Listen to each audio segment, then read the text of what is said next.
அதிகாரம் 11. உடன்படிக்கையை கடைபிடித்தல்.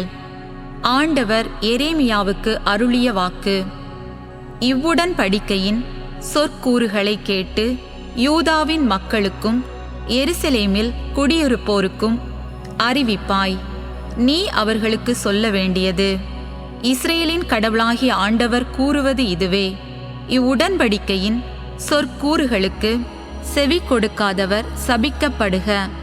இரும்பு சூளையாகிய எகிப்து நாட்டிலிருந்து நான் உங்கள் மூதாதையரை கூட்டிக் கொண்டு வந்த நாளில் அவர்களுக்கு கட்டளையிட்டது இதுவே.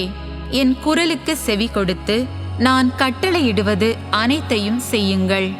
அப்போது நீங்கள் என் மக்களாய் இருப்பீர்கள், நான் உங்கள் கடவுளாயிருப்பேன்.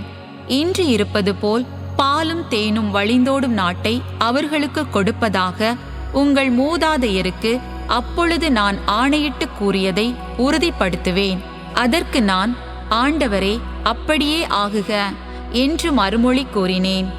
ஆண்டவர் என்னிடம் கூறினார்: யூதா நகர்களிலும் எருசலேம் தெருக்களிலும் இந்த வார்த்தைகளை அறிவிப்பாய். உடன்படிக்கையின் சொற்கூறுகளை கேட்டு அவற்றின்படி ஒழுகுங்கள் என கூறுவாய்.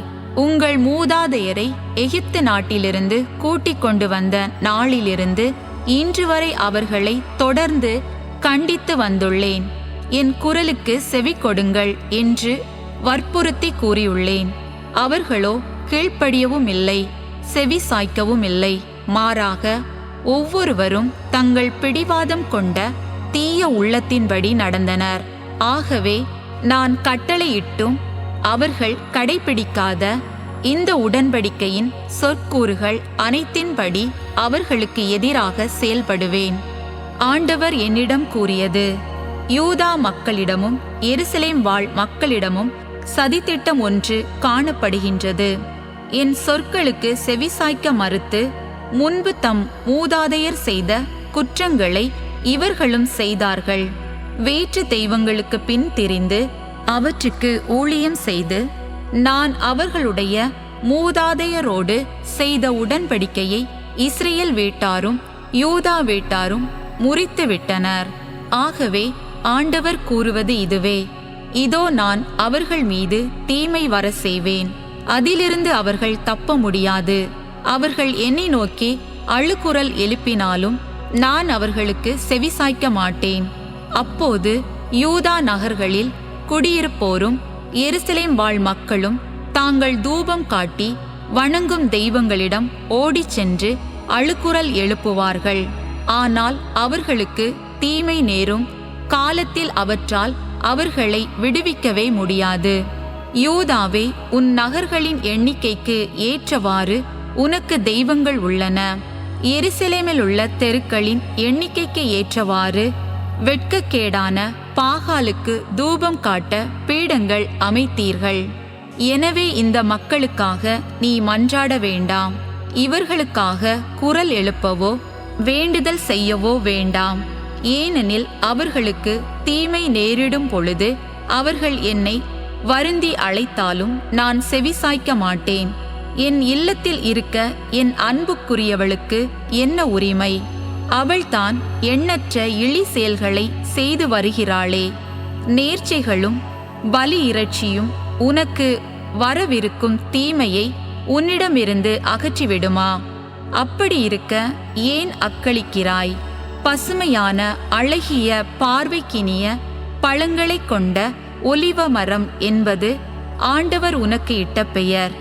இப்போதோ கொடும் புயற்காற்றின் இரைச்சலுடன் அது தீப்பற்றி எரிய செய்கிறார்.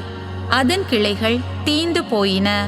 உன்னை நட்டு வளர்த்த படைகளின் ஆண்டவரே உனக்கு தீங்கு வருமென்று சொல்லிவிட்டார். ஏனெனில் இஸ்ரேல் வீட்டாரும் யூதா வீட்டாரும் தீச்செயல் செய்தார்கள். எனக்கு சினமூட்டும்படி பாகாலுக்கு தூபம் காட்டினார்கள். எரேமியாவை கொல்ல சதி. ஆண்டவர் எனக்கு வெளிப்படுத்தினார், நானும் புரிந்து கொண்டேன். பின்னர் நீர் அவர்களின் செயல்களை எனக்கு காட்டினீர். வெட்டுவதற்கு கொண்டு செல்லப்படும் சாந்தமான செம்மறி போல் நான் இருந்தேன். மரத்தை பழத்தோடு அழிப்போம், வாழ்வோரின் நாட்டிலிருந்து அவனை அகற்றி விடுவோம். அவனது பெயர் மறக்கப்படட்டும் என்று சொல்லி எனக்கெதிராய் அவர்கள் சதித்திட்டம் தீட்டியதை நான் அறியாதிருந்தேன். படைகளின் ஆண்டவரே, நீர் நேர்மையோடு தீர்ப்பிடுபவர், உள்ளுணர்வுகளையும் இதய சிந்தனைகளையும் சோதித்தறிபவர். நீர் அவர்களை பழி வாங்குவதை நான் காண வேண்டும். ஏனெனில் என் வழக்கை உம்மிடம் எடுத்துரைத்துள்ளேன். ஆண்டவரின் பெயரால் இறைவாக்கு உரைக்காதே. உரைத்தால் எங்கள் கைகளாலே சாவாய் என்று கூறி உன் உயிரை பறிக்கத் தேடும் அனத்தோத்தை சார்ந்த ஆள்களை பற்றி ஆண்டவர் இவ்வாறு கூறுகிறார். படைகளின் ஆண்டவர் கூறுவதாவது: இதோ நான் அவர்களை தண்டிக்கப் போகிறேன். இளைஞர்கள் வாளால் மடிவர், புதல்வர் புதல்வியர் பஞ்சத்தால் அழிவர். அவர்களுள் யாரும் எஞ்சியிருக்க மாட்டார்கள். அனத்தோத்தை சார்ந்த ஆட்களை தண்டிக்கும் ஆண்டில் அவர்கள் மேல் தீமை வர செய்வேன்.